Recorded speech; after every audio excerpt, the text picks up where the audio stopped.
নমস্কার ছাত্রছাত্রীরা, আমি দুটো তিনটে প্রশ্ন বলছি। এই প্রশ্নগুলো করলেই এর মধ্যে তোমরা 5 নম্বরের প্রশ্ন পরীক্ষা দেখতে পাবে।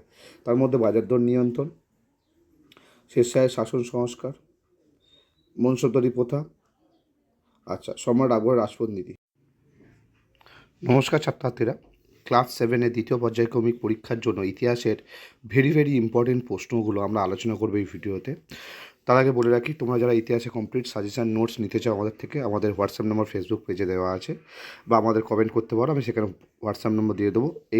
এই প্রশ্নগুলোর উত্তর সব আরও অনেক প্রশ্ন, টেক্সট বই ভিত্তিক, লাইন তুলে তুলে শর্ট প্রশ্ন, বড় প্রশ্ন, সমস্ত একদম পয়েন্ট ওয়াইজ সঠিক মাপের ঠিকঠাক মানের প্রশ্ন উত্তর তোমরা পেয়ে যাবে ন্যায্য মূল্যে। চলো আমরা এই ভিডিওতে আমরা কী প্রশ্নগুলো আলোচনা করি। আমার বিশ্বাস ভিডিওটা তোমরা প্রথম থেকে ভালোভাবে দেখো। এই যে প্রশ্নগুলো বলবো, এই প্রশ্নগুলো করে যাও, তোমাদের পরীক্ষা এই প্রশ্নগুলোর মধ্যেই তোমরা পাবে। ঠিক আছে, দায়িত্ব সহকারে বলছি, ভালো করে দেখো। ওকে, চলো প্রথম প্রশ্ন নিয়েছি আমি। 2 আর 3 নম্বরের প্রশ্ন আলোচনা করব। পাট্টা কী, কৌলত কী, হুন্ডি কী, নিজেদের মুঘল শাসকরা নিজেদেরকে বাদশাহ বলতেন কেন, সুলতান রাজিয়ার সমর্থক কারা ছিলেন, তার বিরোধী কারা ছিলেন। সুলতান ইলতুৎমিশের সামনে 3টি প্রধান সমস্যা কী কী ছিল। সুলতানের যুগে পুরনো দিল্লি কীভাবে ক্রমশ ধ্বংস বা ক্ষয় হয়ে যাচ্ছিল। সলিকুল বা টিকা লেখক সলিকুল, খুব ভালো প্রশ্ন। ইকতা কী, কেন সুলতানরা ইকতা প্রথা চালু করেছিলেন।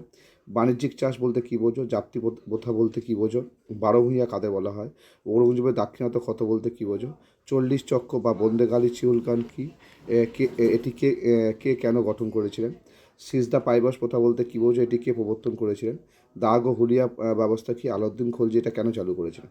তো এই ছিল মাত্র 15-16টা তোমাদের 2 নম্বর 3 নম্বরের প্রশ্ন। এই কটা পড়লেই এর মধ্যে থেকে আশা করি তোমরা কমন পেয়ে যাবে। আর এবার আমরা আলোচনা করবো 5 নম্বরের প্রশ্ন, যেটা খুবই গুরুত্বপূর্ণ, স্টার মার্কস দেওয়া আছে।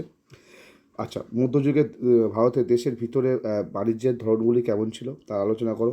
আলাউদ্দিন খলজি বাজার দর নিয়ন্ত্রণ, ভেরি ইম্পর্টেন্ট, ভালো করে এগুলো একদম। শেরশাহের শাসন ব্যবস্থা বা শাসন সংস্কার আলোচনা করো।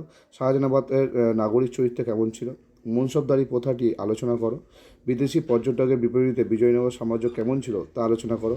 সম্রাট আকবরের রাজপুত নীতি, এও খুব ইম্পর্টেন্ট। আমি দুটো তিনটে প্রশ্ন বলছি এখানে, এই প্রশ্নগুলো করলেই এর মধ্যে তোমরা 5 নম্বরের প্রশ্ন পরীক্ষা দেখতে পাবে। তার মধ্যে বাজার দর নিয়ন্ত্রণ, শেরশাহের শাসন সংস্কার, মনসবদারি প্রথা, সম্রাট আকবরের রাজপথ নীতি। এই 4টে প্রশ্ন বলছি, 4টে প্রশ্ন দেখে নাও। এর মধ্যে একটা কি দুটো প্রশ্ন তোমাদের 5 নম্বরে কমন পেয়ে যেতে পারো। খুব গুরুত্বপূর্ণ প্রশ্ন এগুলো। ওকে, তবে সম্রাট আকবরের রাজপুত নীতি যেটা বললাম। আর 8, মুঘল মোহাম্মদ বিন তুগলকের রাজধানী স্থানান্তর আর টোকেন কারেন্সি বা তার তামার নোট ব্যর্থ হয়েছিল কেন। রাজধানী স্থানান্তর তার ব্যর্থ হয়েছিল কেন, আর তামার নোট যে চালু করেছিলেন, তামার মুদ্রা যেটা, সেটা ব্যর্থ হয়েছিল কেন। এই 8টি 5 নম্বর দিলাম। এর মধ্যে তোমাদের 2টো প্রশ্ন আশা করি পেয়ে যাবে পরীক্ষায়, কারণ তোমাদের পরীক্ষার 3টে থেকে 4টে 5 নম্বর দেবে, সেখানে 2টো লিখতে হবে। তো আশা করি তোমাদের ভিডিওটা ভালো লেগেছে। ভিডিওটা ভালো লাগলে অবশ্যই লাইক, শেয়ার করো, কমেন্ট করো। আর পরবর্তী ভিডিও ক্লাস 7-এর কোন সাবজেক্টের উপর চাও সেটা অবশ্যই কমেন্ট করে জানিও। আর যারা নোটস কিনতে আগ্রহী আমাদের সঙ্গে যোগাযোগ করতে হবে। ধন্যবাদ।